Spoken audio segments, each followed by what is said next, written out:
For soundproof. Pahingin ano pang... Shit! Mainit, tay. Malamig! Tay, ano po yung ginagawa niya, tay?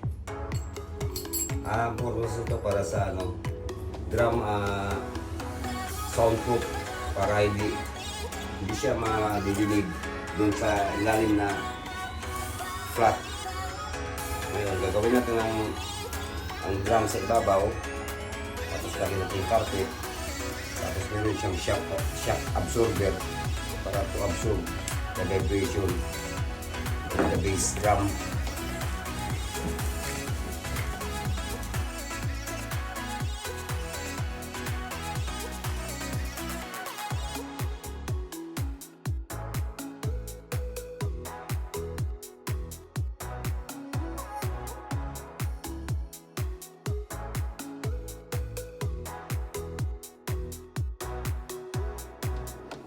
Oh, for sound. Tay, anong purpose ng mga bola? Ito yung gagamitin natin yung shock absorber to prevent base impact dito sa sahig kasi maririnig yan sa ilalim ng rim, mga rim sa baba. Ngayon, dito siya magiging Shock absorber. Shock absorber to prevent sa base drum na hindi siya mag-impact ito sa sahig. Kaya ang gagawin natin, DIY lang, experiment, kasi wala tayong ibang paraan para ma-prevent yung kanyang base. Kapag pumalo para sa base, naririnig sa ibang sa ilalim, lalo sa ilalim sa may nagre-ring ka sa ilalim, kaya ito yung paraan para mabawasan yung impact ng tunog. Ayan, guys. Sinarado ito ang bass drum natin sa ibabaw. Tapos bago natin ilagay ito,